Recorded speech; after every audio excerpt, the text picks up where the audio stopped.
Cinema Bravo, Sir Hello po. Richard, Lionheart Hello. TV, Miss Oh, wow. Kim, Random Republica, Sir Naz, Pelikula Minya, si Pau po from TikTok, si Marlo from Tatak Pelikula, and si Sir Alan from Philippine Daily Inquirer. Hi!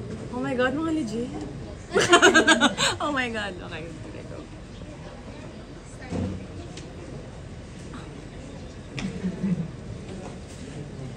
Kumusta naman? Papasok ka sa kasama-kasama. Sobrang excited.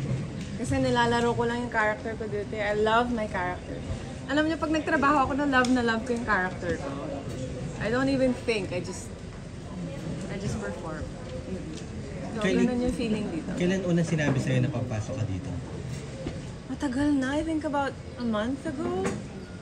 Ayun. Tapos tinanong ko kaagad kung ano yung character. Medyo sagasa ba siya sa sangre? Yes, but ano kasi ako sa Sangre, I'm just a guest in Sangre. I'm not really, every taping day. Not there every taping day. So, nakaka-focus pa rin naman. And now, nakaka 2 weeks na kayong taping dito. Yeah. And naging maganda ang feedback ng mga co-actors mo sa'yo. Lalo na si Joem kanina, sinabi niya na yung mga mata mo raw nangungusap every time na parang hindi daw siya makagalaw. Talaga? Oo, hindi siya makapagsalita. Anong reaction mo doon? Well, thank you. Siyempre, show nila to. I'm just a guest. Pero parang marinig yun sa co-actors ko. It's a big deal. Feels good. yun lang masasabi ko. Ang galing din kasi nila eh. I think it depends on who you're acting with. Less work kung may binibigay sa'yo. So, they're all giving actors so far. And Direk Laris is an actor's director. I'm so grateful. Yeah. So, I think I could just give back what they're giving me. What can you share about your character? Sobrang mysterious. Si Hannah, sobrang ambitious ng tao. And may pagka-rebellious streak siya ng konti. Pag may gusto siya, she's gonna do everything. Tatalon siya sa bangin para lang sa makuha niya yung gusto niya. Ganun si Hannah. Literally speaking. Ayun, oo. Yun siya. Can you explain?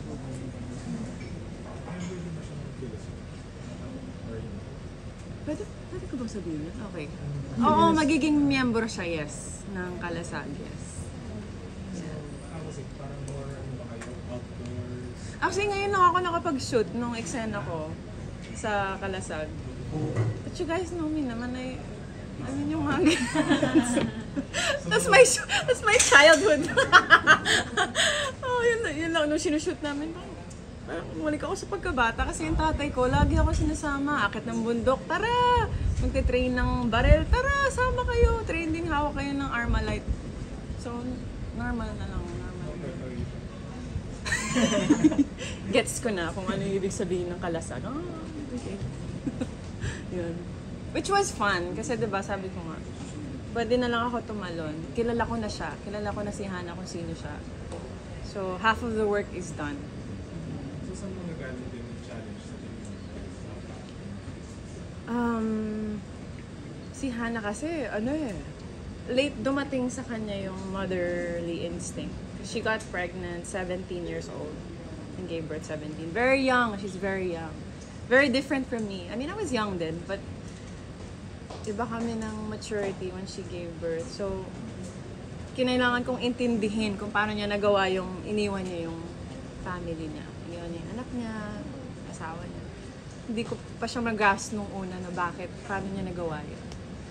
And then that's where I had to do the hard work to understand. Kasi pag may character ka, kailangan may empathy ka talaga sa character mo. Otherwise, you cannot deliver. Walang truth sa eyes at all. So yun yung huge difference namin ni Ana, na kung gaano siya ka-ambitious, gano'n naman ako. Di ba tinigil ko nga yung pagiging amihan ko?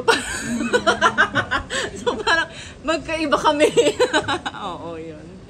As a mother, actually, it was... Very different from me. Oo, magkaiba kami. That kind of acting, anong tawag sa method na yun? Parang kailangan may empathy ka. I don't think there's... Your own lang. It's my own lang. Kailangan ko lang siya maintindihan. And without judgment. Kasi dati nung bata ako, marami akong ganyan na parang, ba't yung gagawin yun? And hindi ko na perform ng maayos kasi ginajudge ko siya. So that's when I learned, erase to anybody. Lalo na pag artista ka, kailangan talaga maintindihan mo. Otherwise, wala. Masisigaw eh. Sa tingin mo, anong magiging feedback ng tao sa'yo sa pagpasok mo sa series? Kainisan ka ba? Will they love you? Baka mainis sila sa una, feeling ko. But then once they get to know Hannah, mamahalin din nila si Hannah. I think so. Sana. Kumusta kayo sa set? Okay, sa set na to, parang ano lang, family ano lang, day out. Charot. Hindi, sobrang easy talaga. I'm very grateful kasi medyo matagal na rin akong hindi nag-work eh. And isa yun sa mga like reasons why I get anxiety kung hindi maayos yung internal working environment. But thankfully, masaya. I mean, nakatrabaho ko na yung iba dito eh. So, yeah. And very welcoming naman si Directories. I really love how she handles her actors. Yun, kasi I feel like she trusts me. And ganun ako, medyo may pagka-introvert. But once na nararamdaman ko na may tiwala sa akin yung mga director ko, yung mga artista, open na ako and I can perform. Now that you're back to work, kumusta yung kids? Paano ba ginajuggle? Ayaw nila. Oh my gosh. Ang tagal ko walang work, okay kami, magkasama kami palagi. But then nung nag-start na ulit, parang ano na sila ulit, Mama, huwag ka na umalis. So, may ganun. I think, parang mas gusto ko ng ganun. Kasi sanay sila na wala ako. So, yan. But I think it also teaches them, independence in some way. Tsaka, maybe may healthy space. Diba? Namamiss namin yung isa't isa. Matagal pala nag-break after your last. Nag-guest ako sa Black Rider last year, November. And then that's my last. Yun yung last ko. So medyo matagal na. Hindi ko na. Some 7 months? I don't know. But yan, matagal-tagal na. Hindi mo ng projects na medyo may break ng konti. Is that something that you really express some emotions that you'd want to spend more time? Oh, yeah. Yes. Kasi din madugo din yung orduha eh. Medyo madugo siya. So, kinailangan ko rin. Tapos, sumabay pa dun yung promotion ko ng movie namin ni Gerald. So, talagang may days that hindi ko nakikita yung mga bata. So, I really wanted a break. Tsaka mental health din. Pag-iisipin mo yung mental health mo, I think lahat tayo kailangan ng space to breathe muna. Yeah. So that's something that you were Yes, pero at the 6th month, sabi ko, baka naman meron na. Kasi, syempre, kailangan mag-create eh. Kailangan, maka-arte ulit. Ewan ko, I feel happier when I'm acting. Siguro nasa dugo na namin yun, hindi ko maintindihan. Inintindi ko pa. Baka may saltik lang talaga ako. Charot. Yan. So may mga moments din talaga na biglang namimiss mo din. Oo, nami-miss ko. Lalo nga yun, pag binigyan ako ng character na, I feel like mabibigyan ko ng, hostage siya, I'm super happy.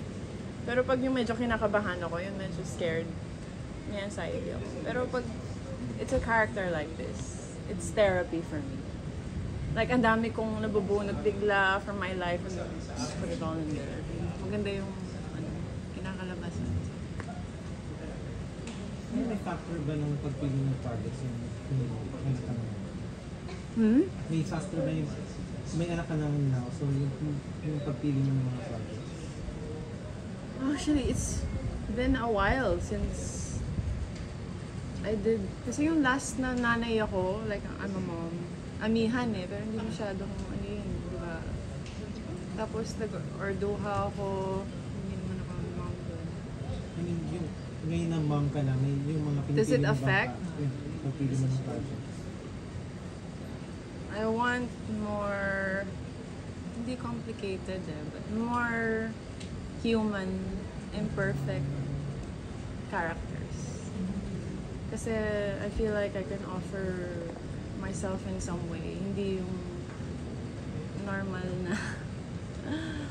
I don't want to say it. It's parang offensive. But what I'm saying is more human women na may pinaglalaban or may pinagdaanan. Like now, she's a mom. Diba? Mabigat yun eh. Bakit niya naiwan yung family niya? That's... may then dala-dala niya yun for like, that's a character that I like. So that means na may tao talagang nabuo sa loob. She's not just some side character na kontrabida. Hindi. May tao talaga inside Hannah Rodriguez. Yun yung mga gusto ko kung ano. Hindi yung basta-basta na lang yung pinasok. Kids watch. Ay, na-trauma ako kasi pinapanood ko sa kanila yung Bolera. And, oh my God, nasad ako bigla. Pero yung eksena kasi na pinalabas, nag-aaway kami ni Tita Jane. Kasi mag-aaway kami doon. Kasi hindi okay yung relationship ni Joni ni Tita Jane doon, di ba? So sabi niya, Mama, ba't kanya inaaway? Ayoko sa kanya. Tapos sabi ko, okay, ayoko na. Nanood sa kanila. Kasi naniniwala sila eh. Meron nga yung time na ginagawa ko yung TikTok na yung amihan video. Di ba? O edit namin yun. Nilalabas ko yung Brilyante. Then sabi na, Mama, labas mo yung...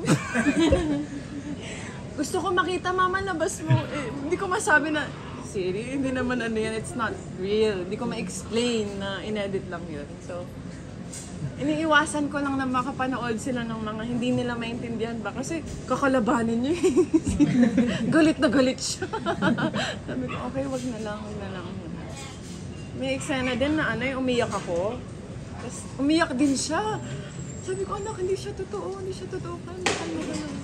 Hindi na, ayoko na. So you realize how much din yung It affects them. Hindi pa nila maintindihan yung idea that it's just acting. Well, you're one of those very vocal about yung anxiety, ganyan. What do you do now to keep your mental health okay? A lot of it, it's feeling ko kasi your body chemistry affects it. Kailangan mo rin patignan yung, like, your blood chem. Sometimes, you're lacking in a certain vitamin that will cause you to have anxiety. And yun yung ginawa ko. And nalaman ko yung mga, yung mga kailangan kong i-take na vitamins so that, everything is level. And then outside of that, meditation, journaling, ganyan. Listening to music also helps. Tsaka pakinggan mo, may cues yung body natin if we're not comfortable with something. May cues yan. Papakinggan mo lang yun. Kasi doon nalabas yung anxiety pag naiipon siya. Hindi mo siya pinapakinggan. Ng bawa, pagod ka pala and you need to sleep, napuyat ka or whatever. Pag hindi ka natulog or hindi ka nagpahinga, yun, it affects your whole system. So, just have to be more aware lang siguro sa body mo. Pag gumagawa ng mabigat na eksena, hindi ba yun para maka-amplify o ayun nga, or nagiging therapeutic? Ko na siya, na-transmute ko na yung energy. Nata-transmute mo na siya, so it doesn't really affect me in a negative way. Oh. Minsan nga masaya pa rin labas. Oo, yun. Any message sa mga aabang sa'yo, asawa mo?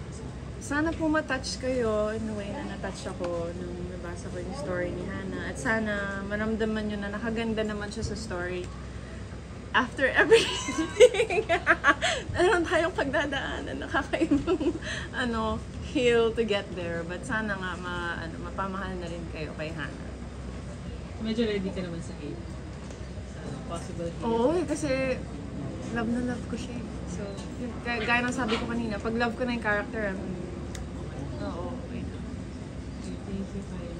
Thank you.